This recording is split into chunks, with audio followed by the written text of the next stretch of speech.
Elle n'a pas encore enlevé son manteau que Karen est reconnue par ses amis et collègues de la salle de sport Aspria. Son club, mais aussi son lieu de travail avant les attentats de 2016. Ces derniers mois, je lui disais, je retrouve la Karen d'avant, même au niveau visage, on voit qu'elle est moins marquée sur le visage de par la souffrance. Et l'évolution est phénoménale et un phénix. Un phénix, une image qui convient parfaitement à Karen Northschild, rescapée des attentats du 22 mars à l'aéroport. À la place de sa hanche, un trou béant et un corps criblé d'éclats. En 5 ans, elle a subi une 50aine d'opérations. Page 186, je crois, quand la team Karen court.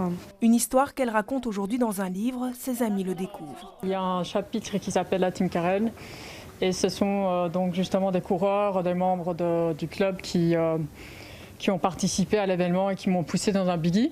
Certaines personnes ont même fait pour la première fois les 20 km de Bruxelles. Elle a construit toute une équipe. Ouais, c'était des petits moments salvateurs en fait dans mon long combat. Une grande victoire déjà. Ouais. Son combat pendant plus de 3 ans, c'est sur ce lit d'hôpital qu'elle le mène. Moi j'ai les acouphènes Ouais. et j'ai une perte auditive très grave. Dans sa chambre, au centre de traumatologie et de réadaptation de Bruckmann, pas de miroir, mais des photos d'elle avant. Il n'y a pas de logique ou de sens qu'on peut donner à ça, malgré tous nos efforts à vouloir comprendre. Et c'est une injustice profonde qui dépasse l'humanité. Je dormais à l'hôpital, je mangeais à l'hôpital. Les personnes que je fréquentais étaient l'équipe soignante et d'autres patients. En fait, dans mon cas, moi, le combat ne sera jamais fini parce que je suis et je reste une victime polytraumatisée. Donc, polytraumatisée veut dire donc, une personne atteinte de plusieurs traumas. Quand j'ai quitté l'hôpital, en fait, j'ai eu affaire en fait, à une deuxième bombe à retardement, donc une bombe psychologique. Une fois qu'on avait soigné donc, la priorité, donc voilà, la hanche, la jambe, etc., eh ben, en fait, c'est le mental qui a complètement lâché.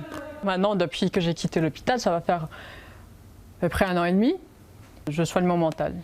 Mais aujourd'hui, Karen se tient debout devant nous et suscite l'admiration de tous. Alors au début, il fallait l'assister un petit peu, mais finalement, très vite, elle a réussi à être indépendante complètement dans ses entraînements.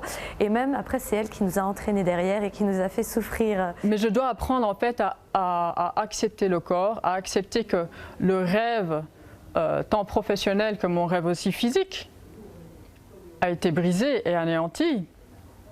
Et qu'il sera démorcelé comme ça à jamais, pour toute ma vie. Je dois l'accepter.